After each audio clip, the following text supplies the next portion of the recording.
Continuamos contemplando el misterio de la oración cristiana, que es, como hemos dicho esta mañana, una participación en la oración de Cristo.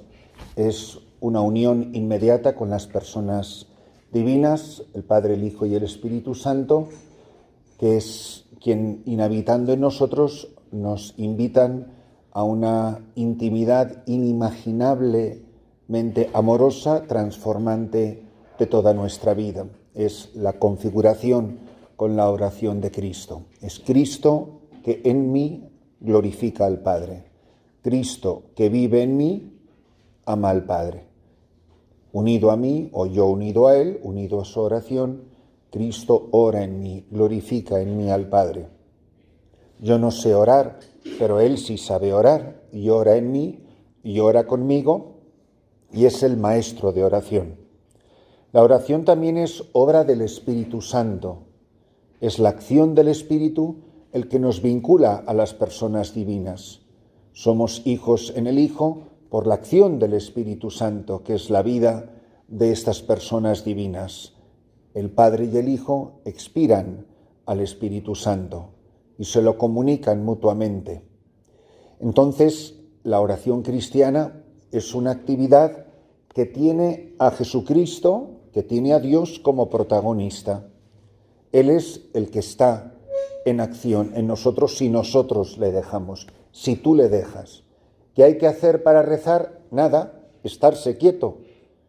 En este camino, les he repetido ya esta expresión de San Juan de la Cruz, se avanza más quitando que poniendo.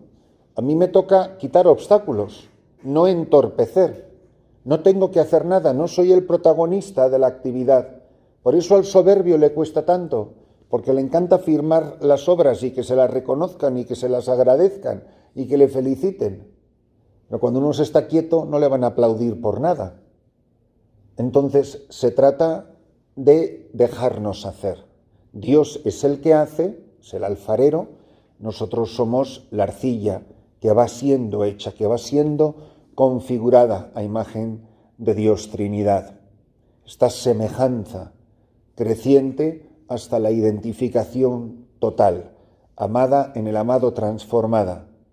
Vi la nueva Jerusalén adornada como una esposa, como una novia que se entrega a su esposo, y son los dos una sola cosa. Es el hierro incandescente que en el fuego ya no se diferencia el hierro y el fuego, porque el hierro ha adquirido las cualidades del fuego, pero solo las tiene porque está dentro del fuego, porque está inserto en la hoguera del amor infinito de Dios, que son el calor y la luz. Santo Tomás de Aquino y muchos otros padres identifican el arder, el calor, con la vida contemplativa, y la luminosidad, el resplandor, con la vida activa. Dos dimensiones del fuego que no se pueden separar. Quien no tiene una altísima vida de contemplación no puede ser misionero, no es portador de nada.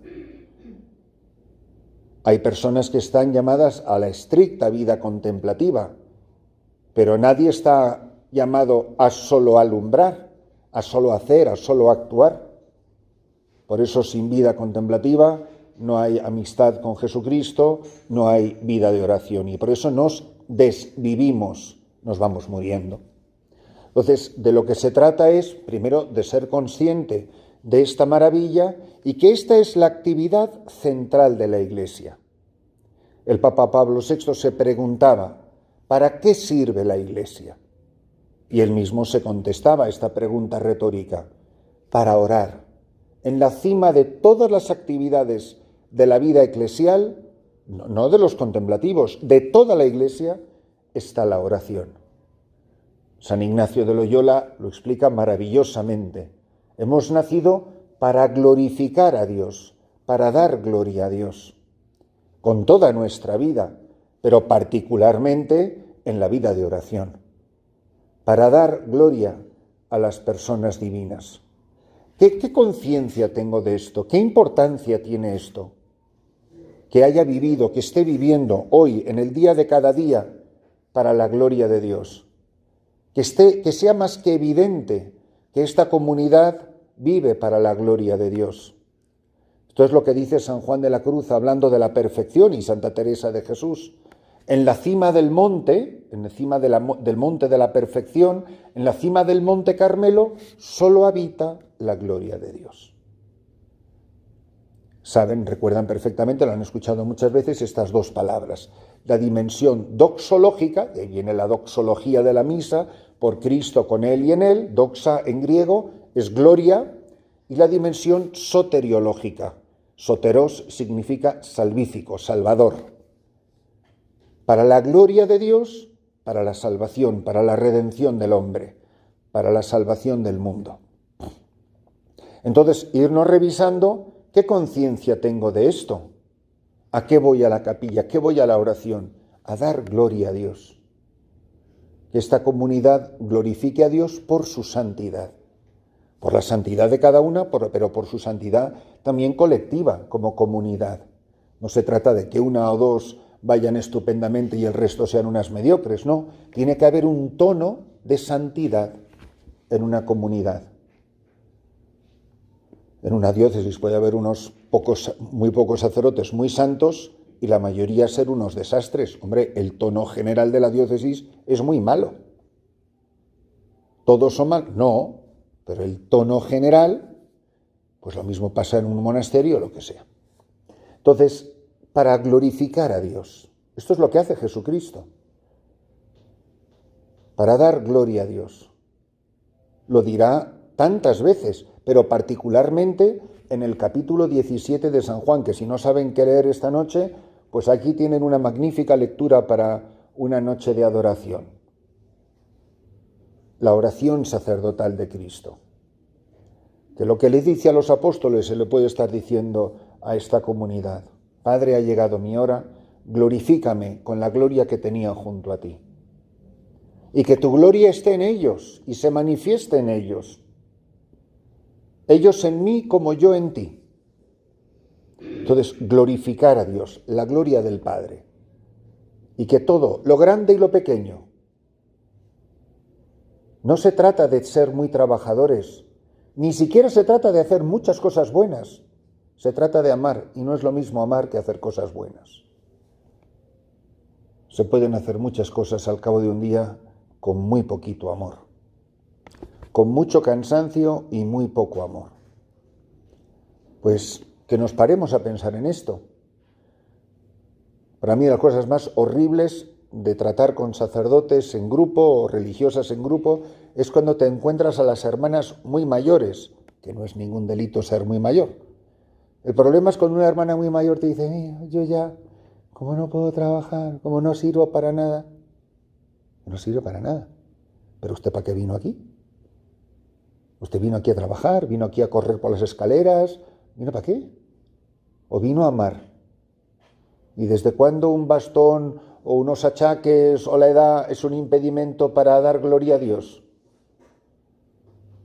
Pues que nos paremos a pensar, porque hay mucha gente que lleva muy mal su ancianidad en el clero, en la vida religiosa, etc. Porque todavía no se ha enterado para qué vino aquí o para qué vino al sacerdocio. O sea que cuando un sacerdote está sufriendo más, está más impedido, a veces más humillado, olvidado, aparcado, despreciado, no tenido en cuenta, vamos, es cuanto más oportunidades tiene para participar de la cruz de Cristo. No dará retiros, ni será párroco, ni será obispo primado del mundo. Pero nadie podrá decir, a lo mejor no puede ni siquiera celebrar misa. Decía nuestro director espiritual, don José Rivera, decía, mi muerte será mi última misa. Qué cosa tan increíble. O sea, el acto de morir es mi ofrenda definitiva. Una vida que se ha ido entregando a pedazos. Junto a esta dimensión de glorificación está también la alabanza, que se parece mucho. Yo te alabo, Padre, te glorifico, Padre, porque has escondido estas cosas. Entonces, esta conciencia de la alabanza. Por eso me fastidia mucho cuando veo a la monja con la boca cerrada, ¿no? Que canten las otras. Oiga, pues no coma, que coman las otras. Como ya cantan las otras, ¿para qué vas a cantar tú, no? Yo en varias comunidades monásticas, que en este país yo no sabía que era tan común, pues nada, tienes ahí a las sopranos con el micrófono en la mano. Digo, ¿para qué cante usted con un micrófono si no se oye a ninguna más que usted? Que tampoco es que sea usted una diva. Pues no, que aquí lo que se trata es que cante una comunidad, que glorifique a Dios una comunidad, y a pleno pulmón, y a todo corazón. Pues ya está ahí, la que va arrastrando la chancleta, que parece que le cuesta abrir la boca, menos para comer, o para el chisme.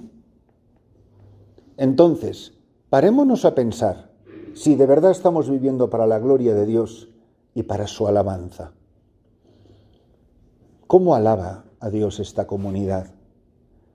¿Qué importancia tiene en mi vida la alabanza a Dios? Que yo te alabe, Señor. Que mi vida te alabe, que mi corazón te alabe. Y muchas veces el Señor lo hará con los brazos levantados o mirando al cielo, incluso los gestos físicos lo expresan. Es que yo no sé rezar. Oiga, ¿usted no tiene absolutamente nada de por qué dar gracias a Dios?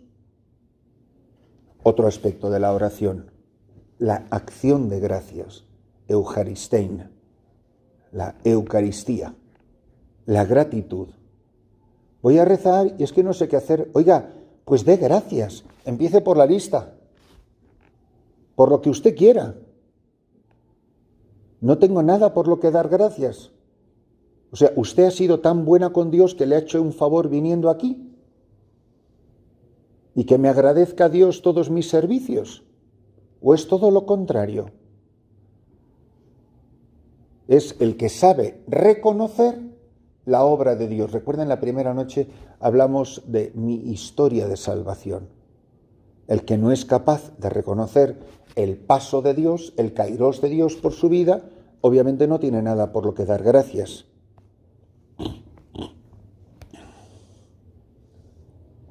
Por eso que en la celebración de toda nuestra vida, pero sobre todo en el momento privilegiado, ya hablaremos dentro de un momento de todo esto, en la oración litúrgica, la acción de gracias, la gratitud. Igual que le amamos por quienes no le aman, también nosotros damos gracias por todos los ingratos, que como los 9 leprosos nunca volvieron a agradecer al Señor, más que este samaritano. Y a ese es al único al que le perdonaron sus pecados. Los otros se fueron curados, este se fue curado y perdonado, que es mucho más importante. O sea, todas mis confesiones, todas mis eucaristías, todas las maravillas que Dios ha hecho en mi vida a lo largo de toda una historia de salvación, y me imagino que cuanto más viejos, más cosas habrá que dar gracias, ¿no? Por la cantidad de gente maravillosa que ha pasado por mi vida, la cantidad de hermanas que están en el cementerio con las que tuve el privilegio de convivir y de las que quizá tanto aprendí. Ustedes no son las primeras que llegaron aquí, caminan sobre las huellas que dejaron otras hermanas, ¿no? Y ya no están. Pero de ahí viene esta memoria agradecida. La poesía del pastorcico dice una cosa maravillosa, vamos, muy triste. Dice, y no le pena verse así afligido, clavado en la cruz, mas pénale pensar que está olvidado de su bella pastora. Lo que más le duele al pastorcico, a Jesús, que se subió al árbol por ver a su pastora perdida, a su ovejita, es pensar que está olvidado. Y qué olvidados estamos de Dios tantas veces, de su bondad, de su amor, de sus maravillas.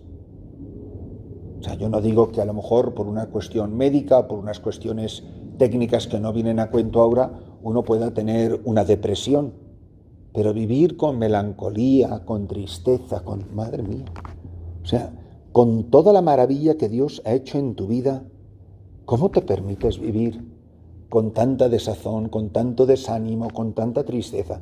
Es usted completamente ciego. ¿O es que usted sufre amnesia? De ahí viene la anamnesis de la misa. Shema Israel, recuerda las maravillas que hizo el Señor. Pero Él no te sacó de Egipto, de los 1000 Egiptos de los que hemos sido continuamente sacados. Él no ha partido en dos el mar Rojo para mí. ¿No me ha sido fiel a lo largo de los años del desierto? ¿Alguna vez me prometió algo que no cumplió? Y que me haya perdonado tanto y que siga siendo fiel. La infidelidad del hombre a Dios jamás justifica la infidelidad de Dios al hombre. Cuando nosotros somos infieles, dice San Pablo, Él permanece fiel. Gloria, alabanza, acción de gracias, petición, intercesión. Yo en mi parroquia me quejo mucho de que tengo que leer 500 intenciones que todas son como de niño caprichoso, dame, que está muy bien, la oración de petición. Pero siempre les digo, oiga, ¿ustedes nunca tienen nada por lo que dar gracias a Dios? En acción de gracias porque recibí, no, pues no, todo es la milpa, el chivo, la no sé cuántos, el viaje de la hija, la operación, dame. Pues ciertamente también la oración de petición. ¿Qué sensación tengo en la oración de petición? ¿Que pedimos mucho y casi nunca se recibe nada?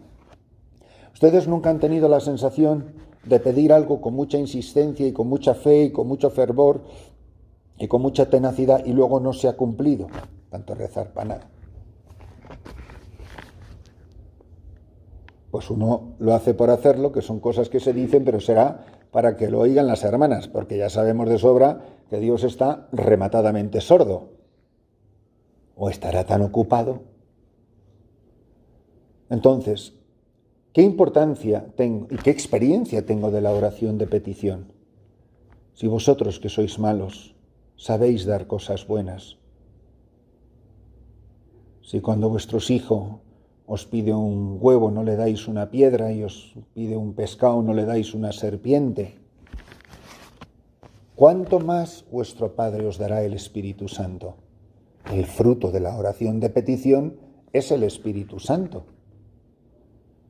La oración de petición no tiene como objeto la petición material, lo que estoy pidiendo. La oración de petición tiene como objeto estar con Él. Él es la razón de mi oración de petición. Vengo a pedirte, pero en el fondo para estar contigo. A mí me pasó una vez una anécdota muy simpática con la Madre Teresa. Yo estaba en Roma, era un sacerdote recién ordenado. La Madre Teresa me tenía muchísimo cariño desde que yo era seminarista, probablemente porque me veía bastante perdido, bastante bala y bastante despistado, y se le conmovía sus entrañas de misericordia. El caso es que yo sabía que llegaba al noviciado. En aquellos tiempos los noviciados de las misioneras de la caridad de la Madre Teresa estaban a rebosar de vocaciones. Yo creo que en aquella casa de Tor Fiscale no habría menos de 70 novicias, a lo mejor, solo en esa casa. Bueno, pues un mar de velos blancos, las novicias no llevan la cosita azul, y yo, discretamente, ante esa oleada de mujeres salvajes, que todas estaban apretadas en la puerta porque todas adoraban a la Madre Teresa y querían ser las primeras en que ella las bendecía, todas poniéndoles la mano en la cabeza, y yo pues me quedé discretamente detrás, pero era más alto que ellas. Y la Madre Teresa me vio, ella no sabía ni que estaba ahí, y se fue abriendo paso a través de las novicias, desesperadas las pobrecitas, hasta que llegó donde estaba yo, y yo estaba recién ordenado. Me cogió por un brazo y me llevó a un locutorio, pero un locutorio que tenía ventanas como estas. La Madre Teresa estaba de espalda a la ventana y yo miraba la ventana. Y bueno, pues la Madre Teresa me empezó a preguntar por la ordenación, en fin, cosas muy bonitas, muy sencillas, y yo pues emocionadísimo de estarle contando a ella, a tan gran mujer. pero también veía por encima de la cabeza de la Madre Teresa, que me miraba a mí, la cabeza de todas las novicias que eran: sí, prepárate, espérate tú, sí, que nos has quitado a nuestra madre. Estaban todas ahí, pero claro, la madre era la madre, nadie se atrevía a entrar en el locutorio. Pero estas mujeres, cuando unas mujeres se empeñan en algo, no la va a parar nadie, enseguida maquinaron cómo entrar en esa sala. Y de repente llaman a la puerta y entran 5 novicias. Una traía una taza, una traía una cuchara, una traía una bolsita de té y la otra traía un termo de agua caliente. ¿Ustedes honestamente creen que hacen falta 5 mujeres para traer una taza de té? No, le hemos traído una taza de té al Padre. Con lo cual era bastante evidente que lo que menos le importaba a esas 5 jovencitas con hábito de novicia era que el Padre, este mocoso que nos había quitado a nuestra madre, se tomara una taza de té. Claro, una vez ahí dentro ya no hubo manera de sacarlas. Ahí se quedaron. Eso es la petición, hermanas. Una excusa para estar con su madre. Una excusa para estar con Jesucristo. Y si me das, me das. Y si no me conviene, no me conviene. Y si no estoy preparado, ya lo dice San Agustín, y ustedes lo han leído muchísimas veces en el oficio de lecturas. Dios siempre da a quien está preparado para recibir. Ahora, cuando pide a un soberbio, lo mejor que puede hacer nuestro Señor es no darle nada. Porque como le dé al soberbio, se hace mucho más soberbio. Y obviamente el fruto de la oración de petición no puede ser un aumento de soberbia. Entonces, muchas veces Dios no nos da porque nosotros no estamos preparados para recibir. No recibís, lo dice el apóstol Santiago, porque no pedís bien. Pedís entre riñas, pedís dando golpes, pedís, etc. Ustedes lo recuerdan, la carta de Santiago. Entonces, la petición bien hecha, la petición es siempre una petición al Padre. La mediación es siempre la persona de Jesucristo y oramos en el Espíritu, que es el que inspira la petición. Por eso el hágase tu voluntad es tan radicalmente importante en la vida cristiana.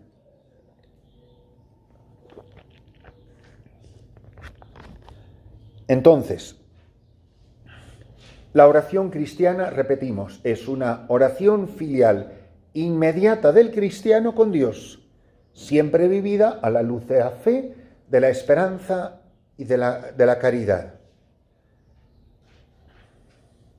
Por eso, la fuerza está en esta unión inmediata, porque todas las demás actividades, claro que nos unen al Señor si están hechas por Cristo, con Él y en Él.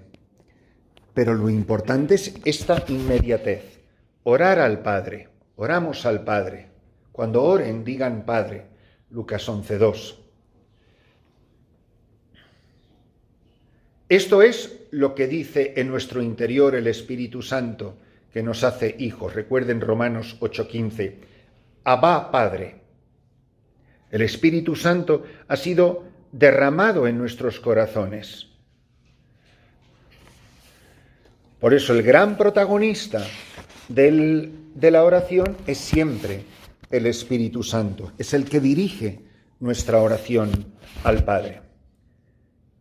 Para que la oración sea oración cristiana, para que produzca fruto, para que sea verdaderamente eficaz, fecunda en la Iglesia, recuerden una vez más las bienaventuranzas.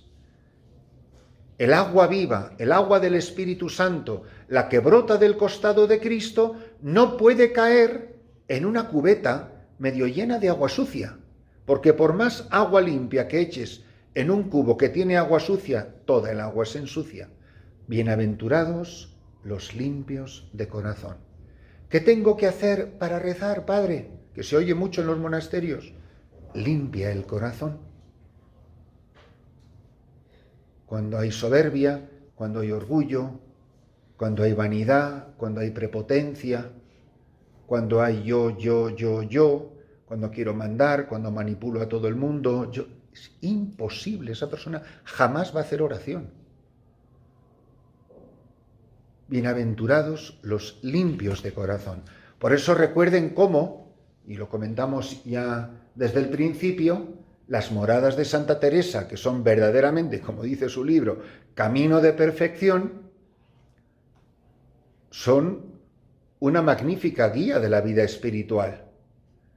La primera morada, que es la lucha contra el pecado mortal, la segunda morada, que es la lucha contra el pecado venial, la tercera morada, que es la lucha contra los apetitos o los apegos. Toda esa tarea es imprescindible si va a comenzar a haber oración. Entonces, al principio cuesta mucho, pues porque limpiar cuesta, y cuando hay que ir con la espátula rascando donde hace siglos que no se limpia, pues claro que la suciedad se incrusta y puede resultar doloroso. No difícil, pero doloroso, porque hay que arrancar muchas cosas que son hábitos malos que se llaman vicios, de muchos años.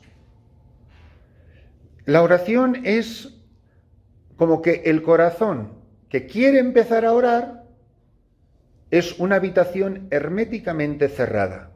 No hay ni pizca, ni una brizna de luz. Pero de repente se abre por primera vez una rendija de una ventana y entra un haz de luz. Y uno se sorprende al ver en plena oscuridad ese haz de luz en medio de la habitación, que hay polvo flotando en ese haz de luz. Conclusión, que el polvo está donde está la luz.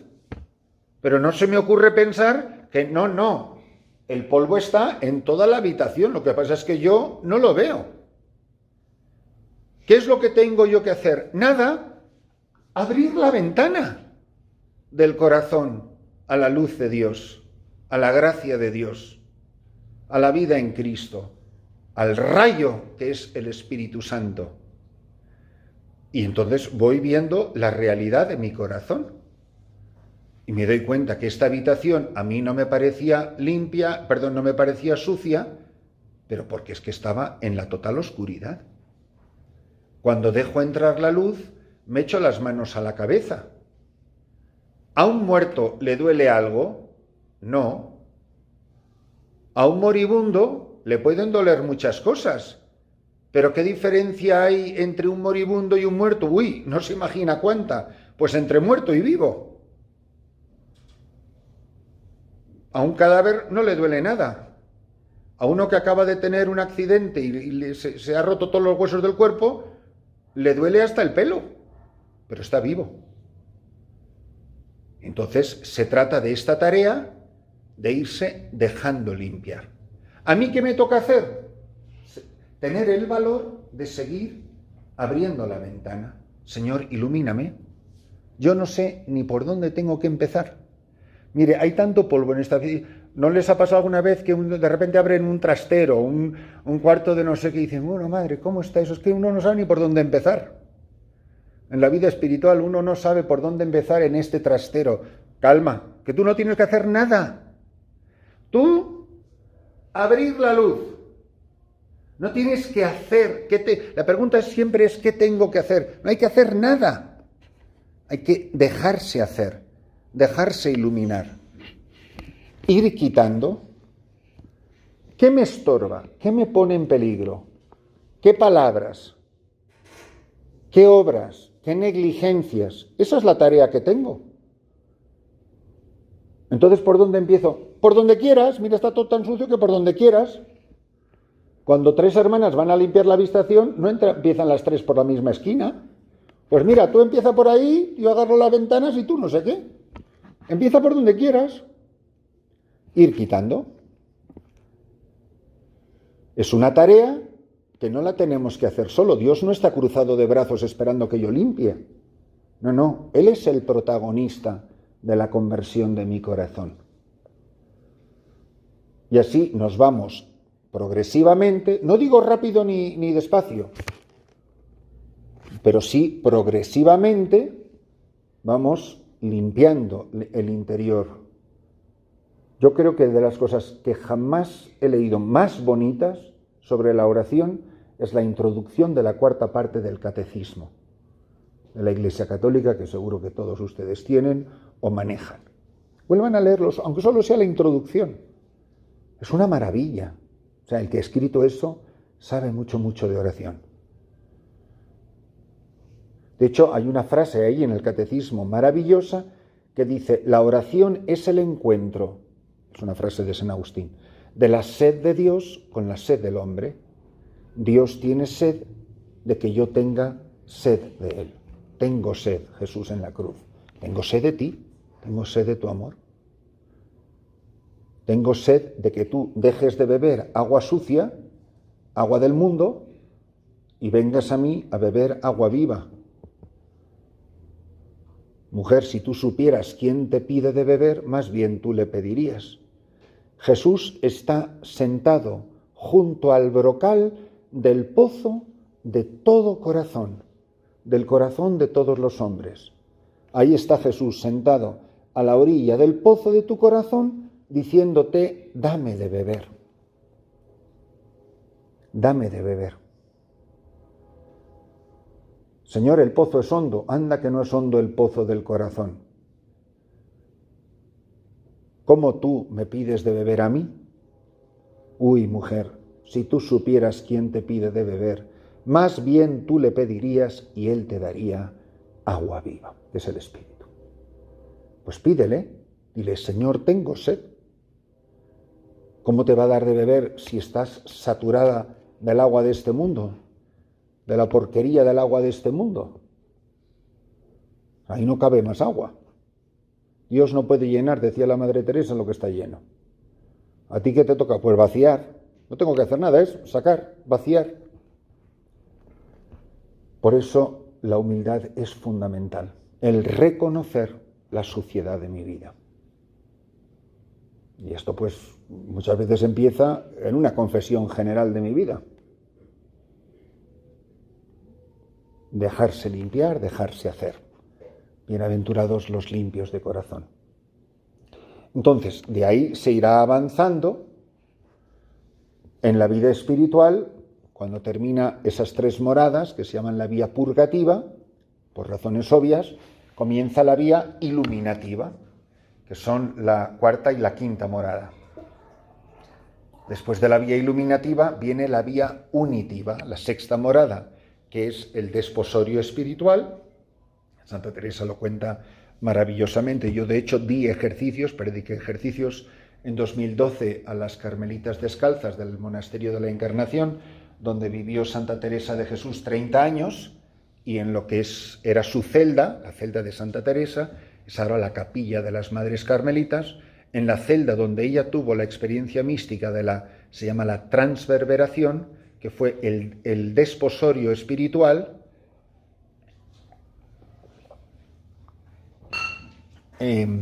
Ahí es donde es la capilla de ellas. ¿En qué consistió para ella? Ella lo describe, ese fenómeno místico. Ustedes lo recordarán, el querubín que se le posó sobre el corazón, un ángel muy pequeñito que con un dardo la disparó y le perforó el corazón, diciendo que era un dolor de una dulzura infinita y de un dolor indescriptible. Y luego después ya viene la 7ª morada, que es el matrimonio espiritual. El matrimonio, el encuentro definitivo, pues a la espera de la muerte. Dice Santa Teresa que en la 6ª morada, porque claro, como es la 6ª y no es la 7ª, pues todavía te queda alguna imperfección. Yo siempre he dicho que ojalá tuviera yo un poquito más de esa imperfección, porque dice que el alma experimenta en las 6ª moradas un desordenado, ahí está el pecado, un desordenado deseo de morir, porque está desesperada por el ver el rostro del amado. Y en la 7ª morada ya es la paz total y ven cuando quieras. Y ya no experimenta ese desorden, ese deseo: vivo sin vivir en mí y tan alta vida espero, muero porque no muero, estoy desesperada por morir, que no morir es estar muerta, que morir es vivir. Pues yo siempre he dicho, ojalá tuviera yo un poquito de esa impaciencia. Entonces, que nos paremos a pensar, ¿con qué seriedad nos estamos tomando la vida de oración? Porque esta es la diferencia entre las gallinas y las águilas. Las gallinas no vuelan. Que 10 centímetros durante 3 metros. Ahora, las águilas vuelan sin ningún esfuerzo. Ustedes han visto las pobres gallinas cuando la va a atropellar un carro, que la pobre desesperada hace flop, flop, flop, flop, flop, y vuela 3 metros y ya está otra vez en el suelo. Y uno ve pasar un águila, es que no hace el más mínimo esfuerzo. Y vuela por las alturas. En eso consiste la oración, en dejarse elevar. Todo esto es una historia de amor. Esta es la historia del recorrido, por ejemplo, de la vida espiritual de Teresa del Niño Jesús. Además, lo bonito de esa vida es que en 9 años había alcanzado el matrimonio espiritual. En 9 años. Esto no es cuestión de ser muy viejo y muy joven. No hay cosa más asquerosa, con perdón por la palabra, que una monja vieja ridiculizando a una joven, porque es el mejor ejemplo de una mujer que no tiene ni idea de lo que es la vida espiritual. Pero mocosa, ¿tú qué sabrás? ¿Cómo que qué sabré? Pues llámale mocosa a Santa Teresa del Niño Jesús, que sería igual de mocosa, pero es doctora de la Iglesia, ¿sabes? Que no son los muchos años, sino el mucho amor. No tendré muchos años, pero quién sabe si tengo más amor. Así que cuidadito las mayores. Y yo creo que en esto es muy importante, en la vida espiritual, saber descubrir esto. De lo muchísimo que se podría decir de la vida de oración, permítanme que me detenga un momento en la oración más importante y fuente de toda oración, que es la liturgia. ¿Qué es la liturgia? Pues de esas frases cortitas, sencillitas, que a veces nos ayudan a escribir o al menos recordar, es el ejercicio del sacerdocio de Jesucristo unida a su amada esposa, la Iglesia. De esas veces que no tenemos ni la menor idea de qué voy a rezar, que no sé qué, pues 2 lecturas más que les recomiendo. Agarren la liturgia de las horas, el oficio divino, el volumen 1, el de Adviento y Navidad, y léanse la introducción general de la liturgia de las horas. Es todas esas páginas que vienen antes de que empiece la oración. Es la cosa más maravillosa que pueden leer. Y la otra es la introducción general del misal romano. Como anécdota, si quieren, les cuento, ustedes se habrán dado cuenta que les he pedido a las hermanas que pongan una cruz en el altar. A lo mejor algunos piensan, es que el Padre es tan pío y tan devoto. Pues no, agarren ustedes el misal romano, vayan a la introducción general del misal romano y te dice cómo tienen que preparar el altar. Y una de las cosas que dice en el número 117 es que haya una cruz sobre el altar. Entonces, no es una devoción privada del Padre, es como nos manda la Santa Madre Iglesia celebrar la Santa Misa. Bueno, pues ahí tienen toda una introducción maravillosa de lo que es la Santa Misa. Y es una cosa, pero de una belleza extraordinaria. Entonces, la liturgia de las horas, ¿qué hace? Bueno, primero, ¿qué es? Es la oración de Cristo sacerdote, que unido a su amada esposa la Iglesia, glorifica al Padre e intercede por los hombres.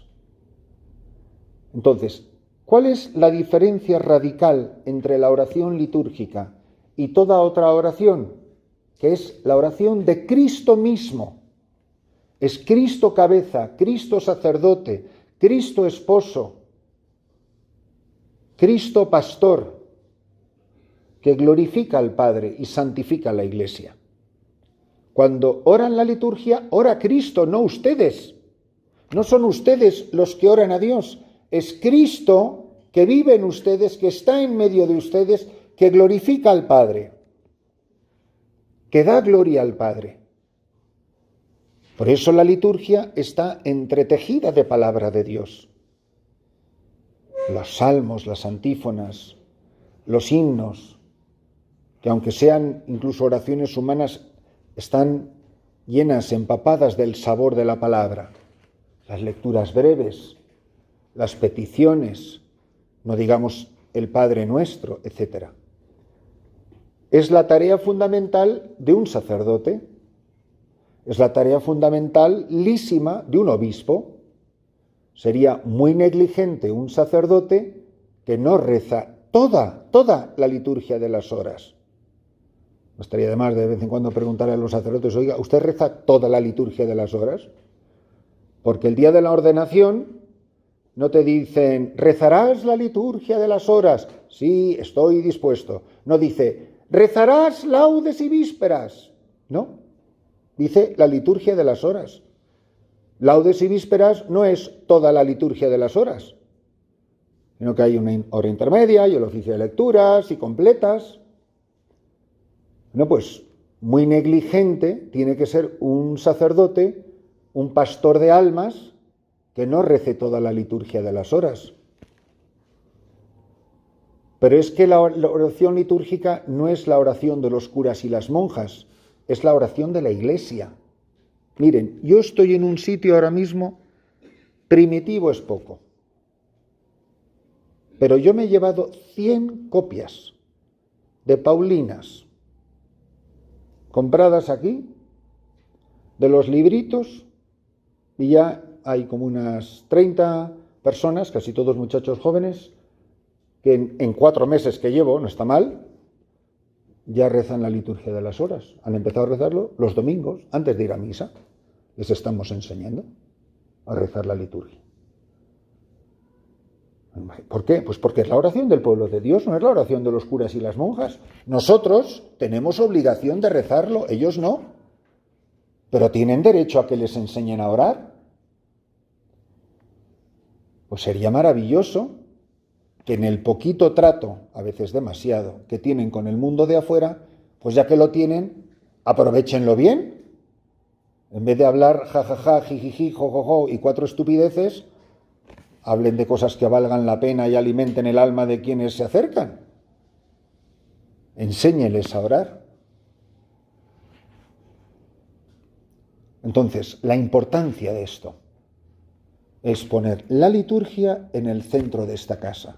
Te pueden dispensar lo que sea, pero que no te dispensen la liturgia de las horas. Yo no se lo dispensaría a nadie. Dispense del trabajo. Pero hacemos lo contrario, que es un completo travestí. No, estoy dispensada de la liturgia porque tengo que ir a trabajar. No, es que está usted dispensada del trabajo. ¿Y de qué vamos a comer? Pues mire, como los pajaritos de los aires y las florecitas de los campos. Pero no me lo creo. No es que no me lo crea, es que me gusta mucho más el trabajo que la oración, que es lo que nos pasa muchas veces. Entonces, yo creo que es muy importante que se paren a pensar si de verdad tienen el horario organizado, esto es una conclusión práctica, de esta casa, yo no tengo ni idea cómo es su vida, para que todas siempre puedan estar en la oración. Pero no es admisible que por la cocina, que por no sé qué, que por las enfermas, que nos... Vamos a ver, ¿cuánto se tarda en rezar laudes? Oiga, son 12 minutos. ¿Qué va a pasar en 12 minutos en un monasterio? NADA. No seas hipócrita. Te estás engañando a ti mismo. Y ustedes lo saben. Vamos, no sé, se tarda más en rezar el rosario que el oficio de lecturas, digo yo, ¿no? Pues entonces, por favor, pero es que al final ya nos hemos creído todos esta mentira y es una mentira colectiva. No es que las hermanas, es que tiene que estar el desayuno preparado, que se levanten a las 3 de la mañana o que lo dejen preparado por la noche. ¿Cuántas veces he comido yo? Pues frío, no sé qué, de la nevera, pues eso, pues porque la comida para mí es gasolina que se le echa al carro. No, pero aquí parece que vamos, que es que nos va a dar taquicardia si la tortilla no está calentita. Pues como se la frita. Pero hemos rezado, mire, hemos vivido bien. Y créame que la salud no se daña, ¿eh? Cuando dice San Ignacio que no se corrompa el sujeto, como decía don José Rivera, el sujeto tarda mucho en corromperse. Que la mayoría de nosotros tenemos buenas reservas.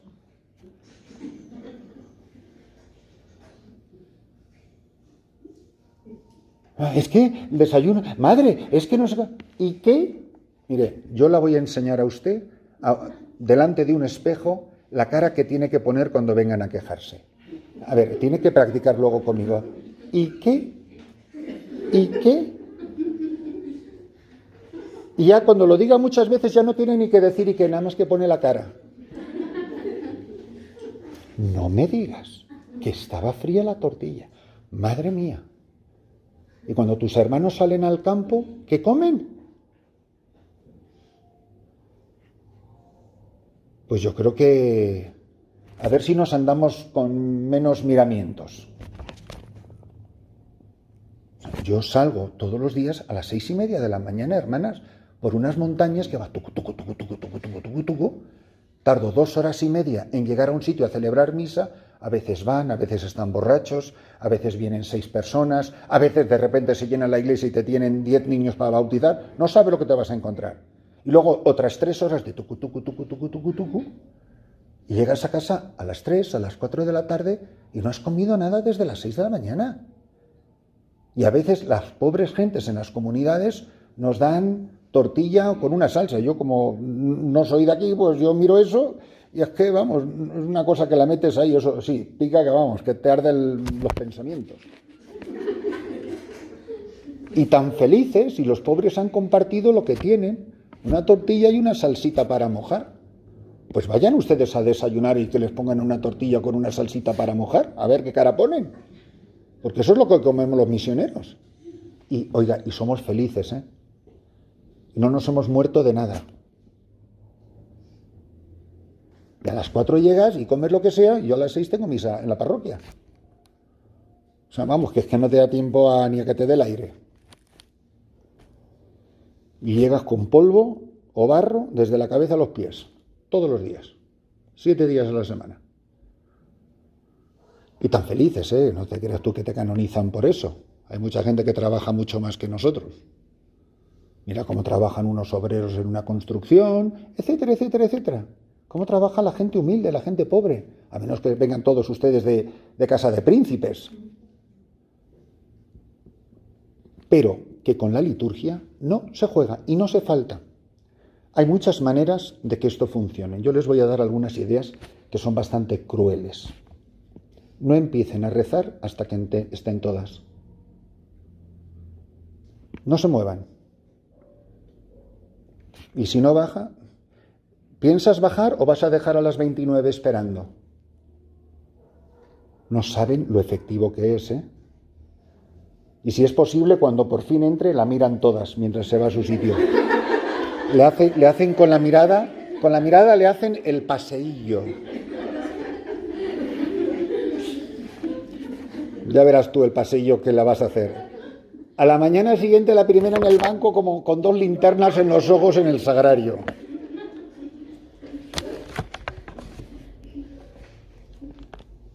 La palabra más maldita de la vida religiosa es que. Es la excusa perfecta. ¿Por qué no has venido? Es que. No quiero oír el es que. No hay es que valga.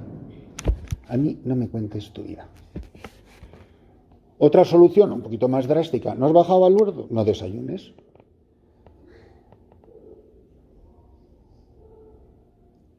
Pero corten por lo sano, ¿eh?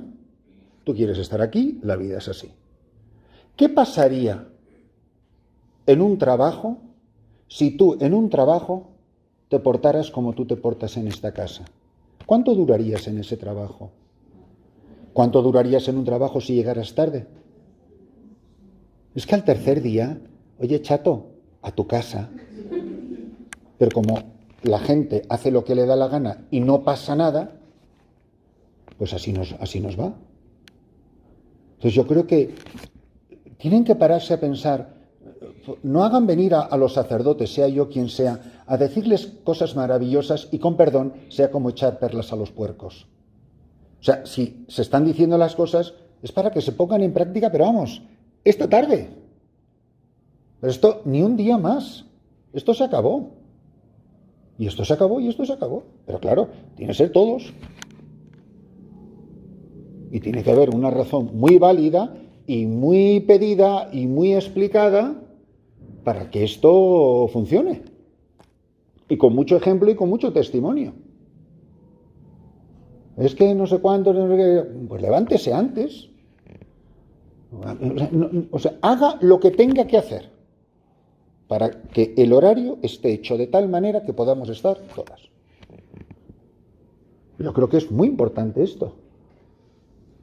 Que por lo que sea ha sido imposible, que estaban operando a la hermana, cuando vuelva, reza. Y si no, reza, pues eso.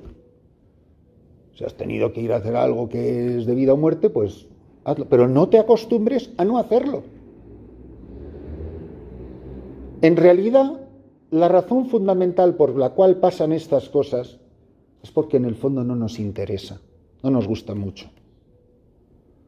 Porque cuando vamos a viajar, y algunas veces ustedes han tenido que ir en autobuses muy temprano, ya puede ser el autobús a las 4 de la mañana que tú a las 3 estás en la puerta porque estás deseando llegar a tu casa. Vamos, que si madrugamos, con cohetes, no iba a decir dónde, en las chancletas. ¿Por qué? Porque estoy deseando, porque me encanta, porque estoy entusiasmado. Pero el otro es como el apóstol Tomás, vayamos y muramos con él. Jolín, así no se puede ir a Jerusalén, querido. Entonces, hay mucho de esto que es terrible, que es gravísimo, y que se deja pasar, y se deja pasar, y se deja pasar, y al final no se hace. Miren, las normas están para marcar mínimos. Tengo entendido que ustedes han hecho bastante construcción por aquí, ¿no? Estoy seguro que cuando han levantado estos edificios, los edificios tenían andamios, ¿no? ¿Los llaman andamios aquí? Sí, andamios. Bueno, pues son necesarios porque el edificio está en construcción. Las reglas para una monja son andamios. Ahora, ¿por qué ya no están los andamios puestos en este edificio de aquí al lado que estoy viendo? No, porque ya está terminado y se sostiene sobre sí mismo. Ahora, ¿qué pasaría si le dices, bueno, arquitecto, ingeniero, ¿cuándo va a quitar los andamios? No, los voy a dejar para siempre, que si los quito se caen. Oiga, ¿y qué clase de edificio ha hecho usted que se sujeta sobre los andamios?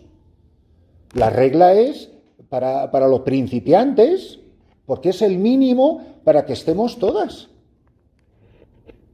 Pero el día que se casaron sus hermanos no les dieron un librito con las normas de lo que es ser la buena mamá. Por favor, no te olvides de darle de comer todos los días 3 veces a tus hijos. Pues no creo que les dieran un librito de reglas. Ahora, el que va viviendo el mínimo... No, pero la regla dice que si uno no hace... Siempre buscando el mínimo. Porque dice que si no vas, entonces Santa Clara... De repente todos somos unos expertos en Santa Clara. Es que para Santa Clara no era obligatorio, no sé cuándo, de repente 800 años antes. Todos no sabemos la vida de Santa Clara cuando no hay que hacer algo. Pero para hacer lo que hacía Santa Clara, nadie la invoca, ¿no? Es siempre para lo que no hay que hacer.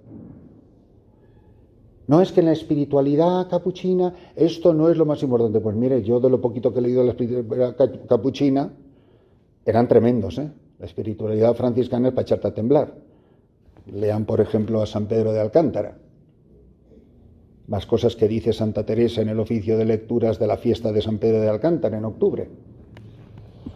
Pues yo creo que, hermanas, tenemos mucho que darle vueltas a estas cosas, que muchas cosas tienen que cambiar, que tenemos que ponernos en orden de batalla, que tenemos que ponernos en pie y esto se acabó. Ya está. Ustedes digan una especie de colectivo, esto se acabó, colorín colorado, antes de Cristo y después de Cristo. Iba a decir de Christopher, pero no puede ser. Debe ser de Cristo. Debe ser de Cristo. Antes de Cristo y después de Cristo. Y yo ese día dije, como la Coca-Cola, ¡ras! Con la curita. No de, bueno, voy a ver despacito. Uy, ese no va a ningún lado. No se moleste. Va a perder el autobús de todas. Entonces, son decisiones de amor que nos inspira el Espíritu para que seamos hombres y mujeres de oración.